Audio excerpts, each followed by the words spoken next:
Welcome back, welcome back. We have a special thing I want to tell you about. The Riders Protecting All Children. It's the RPAC. They're doing a poker benefit ride. This is for the Mountain Home Flyers, the youth wrestling team. Oh. And this is going to be Saturday, July 26th. Quite a, let's see, that's going to be, what is that, Like this weekend? Okay, this Saturday. Yeah. And they're going to have a poker benefit ride and run. First bike out will be 9 a.m. The last bike will be out at 11. And then the last bike in will be at 6 p.m. This will be a 170-mile round trip, beginning and ending at the Moose Lodge here in Mountain Home. $10 for each hand that you want to play. You can buy as many hands as you want to.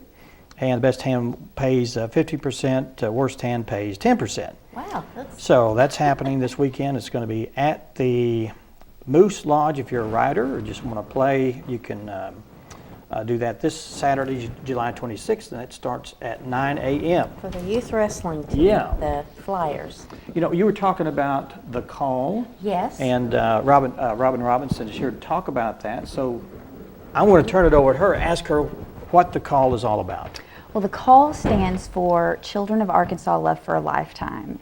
It originated in Pulaski County in 2007 because the need for foster care homes was so great, and it launched in Baxter County in 2012, November 2012. So we're pretty new in town. Okay. Now, is the purpose to help match up foster families or to train or? Both and all of that. Before the call launched, and I think this is something that startled my husband and I and why we decided to get involved when we did.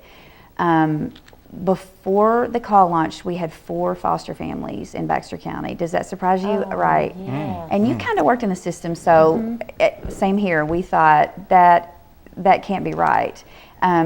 Because there are average 35 to 40 kids in foster care in our county at all times.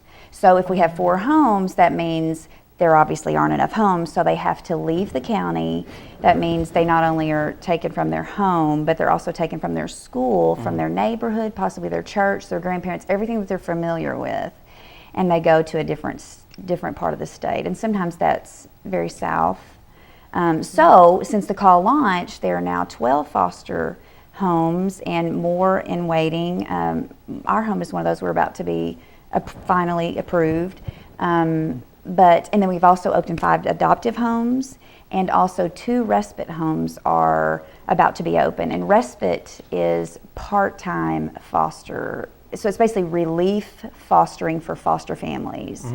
So if a foster family is going on vacation for a week, you know, families that take care of foster children have to be approved. So they go through the background checks, they do all of the training as any foster family would. I was going to add, you said that you just become approved, and that's part of the process. You have to have a background check. All of that, yes. You have to go through training. Does somebody come out and look at your house? Yes, They do that too, huh? That is, yes, it's a very involved process, and it's been going on. See, we do not take the place of DCFS or the DHS organization that takes care of the families and child services. We partner with them. So everything still goes through them. We are just an advocate.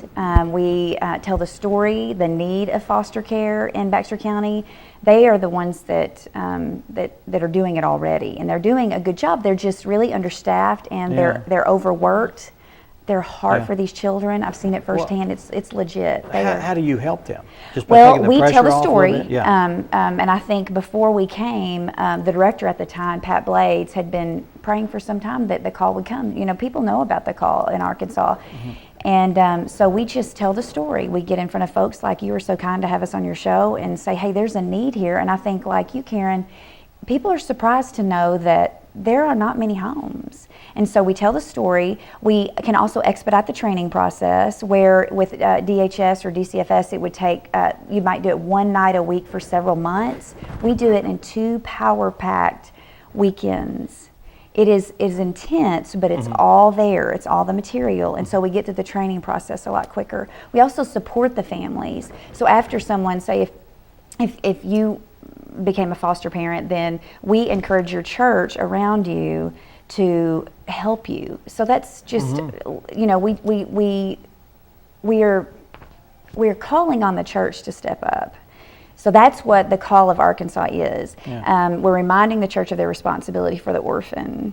And by doing so, we encourage the church to be a family to that child as well as just the immediate family. So it's the body taking care of the church, And you of the baby. mentioned adoptive families too. Do you work with adoptive recruiting? Yes, or- it's the same training. Same It's training. just you decide before you go to training, we want to pursue adoption. You do not foster to adopt. So there's not, Oh, okay. it's one or the other. So you do not, sign up for adoption or foster parenting hoping that if one came available that, it may work out that way, but that's never a good plan. Because ultimately the goal is reunification every time whenever possible. Yeah. We are basically the middle mom or the middle dad or the middle parents taking on the responsibility to love and nurture and care for this child or these children while their parents are getting things worked out and hopefully getting Yeah. better and getting equipped to take good care of these children. Are the children in contact with their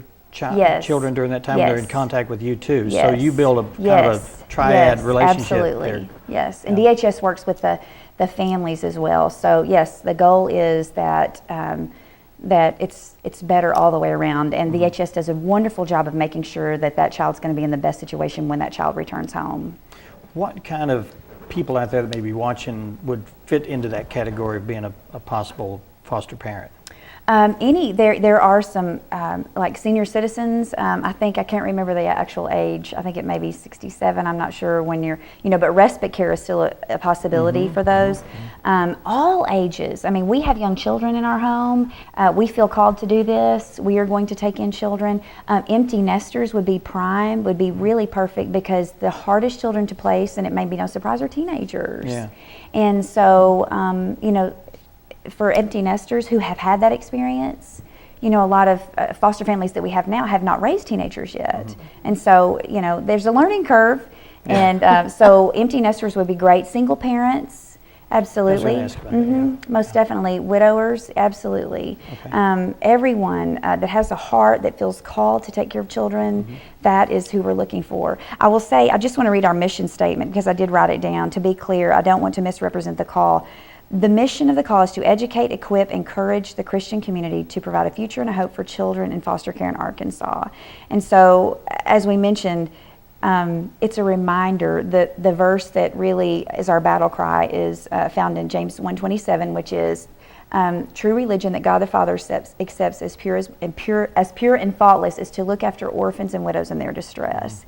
And so it's just a reminder to the church, if you follow these teachings, then this is important to you. And so we just want to remind, we haven't done really a good job of taking care of the orphan as the church, but it is our responsibility. And so the call is just out there to help us remember our calling and to do a better job at it. So. How can they get a hold of it? Is there a website, Facebook, Yes, Siders, those kind of But, places? if you have any listeners or viewers interested in learning more about the call, or fostering, adopting, or respite care, or even volunteering, we have an informational meeting, and it's coming up. It's Monday, August 4th at the River Bible Church, and that is Highway 62 East, and it's the old National Supply Building. I think a lot of people are familiar with that building. Is that east of Walmart? Yes, it is. Yeah. And so it's at 6 o'clock, River Bible Church, August 4th. That's a Monday. And so we can Right go. or left-hand side of the road? It's on the right-hand side of the road. Okay. And we can, then you'll learn, you can have all your questions answered. It's far more detail. But if anybody has a heart for that, come, because that's when you can learn. And there is a contact number, and We've got a 501 number up there. that's it. That's not me. Okay. That's actually Tanil Rawls, who is our county coordinator for Okay. the call.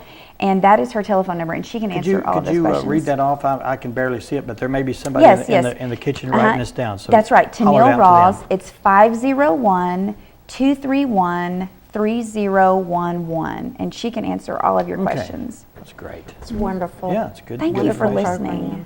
Thank you very Well, much. you're welcome. Hopefully, we can get some interest stirred up and Yes. and maybe meet some of the needs that's out there. That'd That's be what great. it's all about. And telling the story, that's pretty much what we do. We kind of speak on their behalf because they really can't speak for themselves, and it's working. Yeah. Well, we talked before the show that you hadn't been on the show for quite a while. We want you to come back Thank and you. give us an update on these. Thank you very these much. things. When it's appropriate, please do contact sure us. We'll will. be glad to have you on. Thank you so much. Thanks, Robin. Thank you. Thank you. Up next, we have an interview that my son Gil is doing, and hopefully he'll insert it here. And it's with Tracy Jones. She's the Mountain Home Chamber of Commerce, and it's about the buzz on Pigeon Creek. It's I think it's hydroplane racing, motorboat, hydroplane, whatever it's called. Very anyway, excited. it's going to be cool. We were there last year and I had a great time, and we'll give you that interview in just a couple of minutes. Stay with us.